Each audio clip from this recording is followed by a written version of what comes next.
The backlash continues for Alabama Senate candidate Roy Moore after a fifth woman has come forward with sexual assault allegations against him.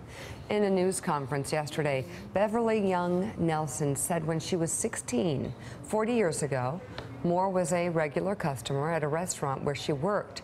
She claims more than 30 and district attorney once offered her a ride home, but instead parked the car behind the business and assaulted her. Last night, Roy Moore denied the allegation. People of Alabama know me. They know my character. They know what I've stood for in the political world for over 40 years. And I can tell you without hesitation, this is absolutely false. I never did what she said I did. I don't even know the woman. I don't know anything about her. I don't even know where the restaurant is or was. And if you look at this situation, you'll see that because I'm 11 points ahead, or 10 or 11 points ahead, this race being just 28 days off, that this is a political maneuver. All right, first of all, Mike, I don't think he's 11 points ahead. From what I've seen, he's losing now. Well, yes, well, he's at least dead even, probably is losing. But what he just said, you can rebut that by the high school yearbook that he signed. The young woman when she was a younger woman, worked at a restaurant. And Roy Moore was in that restaurant repeatedly, almost regularly. Willie, you looked at the high school yearbook, the signage on the high school yearbook. Yeah, she's a teenager. He's a 30-year-old district attorney. And she produced the yearbook yesterday. She said it was from him, where he wrote her I don't know, when you were 30 years old, were you signing girls' high school yearbooks? Yeah. He wrote a Merry Christmas message. He wrote Roy Moore, DA. And part of that is in her account, she talks about being an attempted sexual assault. And he said, she pulled away and he said, I'm the district attorney, no one will believe you. So it's as if that DA was a reminder in the yearbook of what he could do to her. You just go read her account of what she says happened. Absolutely. I mean, absolutely gripping. And Kristen, I go back to the Republicans. How did the Republican establishment not know about this? If everybody in Gadsden, Alabama knew about this, and everybody in his hometown knew about this, and everybody, like, why? Where was Mitch McConnell's opposition research so Republicans wouldn't find themselves in this position? Where was the law? Because the truth could come out earlier. I don't understand I just don't understand why it's taken this long for the truth to come out. Well, I do feel like the last month or two have been a class for America in why sometimes we don't find out about sexual harassment or sexual assault claims when they happen, why people take a long, long, long time for them to get out, and why sometimes people are uncomfortable sharing and discussing rumors. So whether it's Harvey Weinstein or whether it's Roy Moore, this is a moment when a lot of this stuff is erupting in a way that even if it had been spoken about in hushed rumors before, now it's coming to the forefront.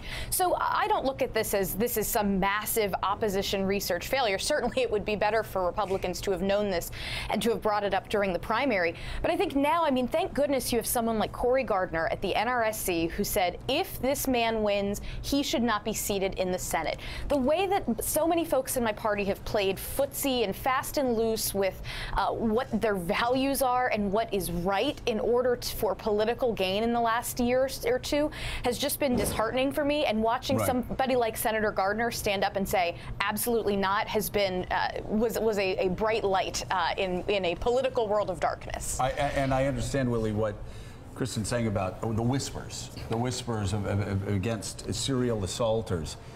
In this case, though, again, when you have cops and other people saying, oh, yeah, he was banned from going to the Gadsden Mall. Yeah.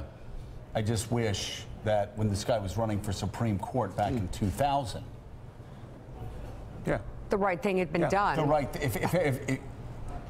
if everybody knew back in the 70s and 80s he was banned from the mall, they're remembering in 2017, they could have spared the people of Alabama and this country a lot of misery, and the women could have come out a lot earlier.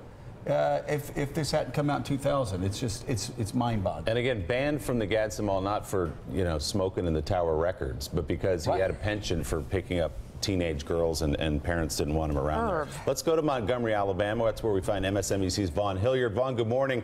So we've been talking a little bit about the polls, how tight the race is, and also this idea of making this a national election. When Mitch McConnell came out yesterday and said that Roy Moore ought to get out of the race, there was some celebration on the ground from the Roy Moore campaign because it allowed them to push back against the boogeyman of the Washington establishment.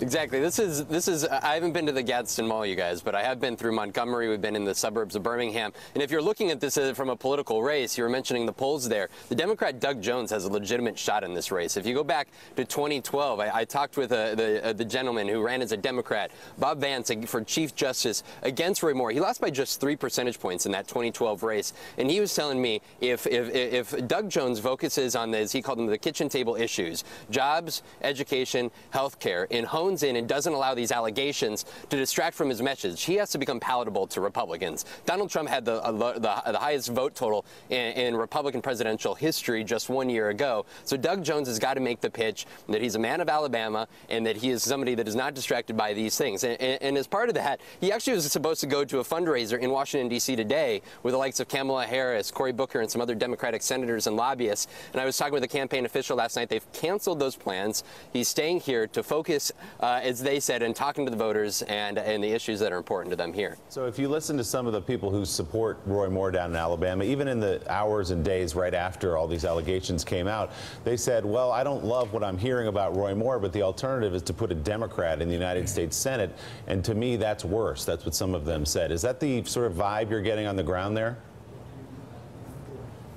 When I was in Gallant over the weekend, which is his hometown there, one person after the other, this is a small town, this is rural, this is wooded, less than 1,000 people there. As one man told me, he said that you could shoot Obama in this town and they would still vote for Roy Moore. But once you move over to the suburbs, I was after a church service on Sunday talking with several people, staunch Republicans. One woman, Connie Thomas, told me she's never voted for a Republican or for a Democrat in her life. She said, but the word that she used was integrity. Doug Jones appears to be a man of integrity. She said that Roy Moore is a lightning rod, even for Republican standards here in Alabama. And she said if it means voting for a Democrat in this instance, that she's willing to do it in this case. Yeah. Vaughn, what did the guy say in the town? I couldn't hear you clearly. If I shoot Obama? If Roy Moore were to shoot Obama, we'd still vote for a Democrat here. Nice. Vaughn Hilliard, thank you very much from Montgomery, Alabama. So that, Kristen, that appears, though, to be, thank God, a minority opinion in the Republican Party, even in the state of Alabama, the state that Donald Trump brags. You know, he said that if he lost the race, he would move to Alabama because they were his most loyal supporters. But, you know, Roy Moore should, even before these horrific allegations, Roy Moore caused grave concerns to a lot of Republicans anyway. And this was the Steve Bannonization of the Republican Party. You get somebody that has been, you know, thrown in jail on Staten Island. You get somebody like Roy Moore. You get people that believe in conspiracy theories in Arizona. And this is ultimately what happens. And here you have in the reddest of red states, I think, a Democratic pickup. So what does the Republican establishment do? Well, right now, I think voters are just so ruled by negative partisanship. So we talk a lot about, well, voters are in their camps, and I'm wearing my Team R jersey, and you're wearing your Team D jersey, and that's that. But it's not that people love their own parties. It's that they just cannot stomach or fathom the idea of the other party getting any kind of advantage. You know, I used to hear conservatives think liberals are wrong, and liberals think conservatives are evil. Now it is both sides think that the other side is evil, plain and simple. And so that's why you're seeing folks make these sorts of compromises.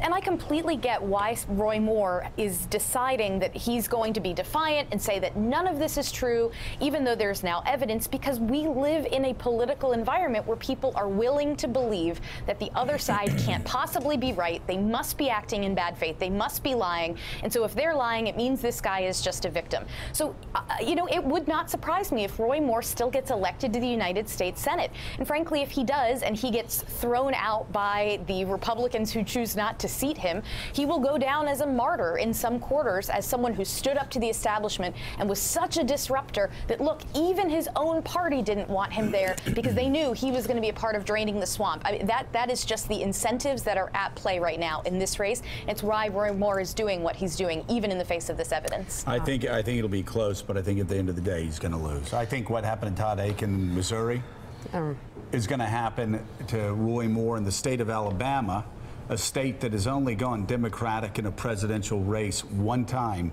since 1960. Thanks for checking out MSNBC on YouTube, and make sure you subscribe to stay up to date on the day's biggest stories. And you can click on any of the videos around us to watch more from Morning Joe and MSNBC. Thanks so much for watching.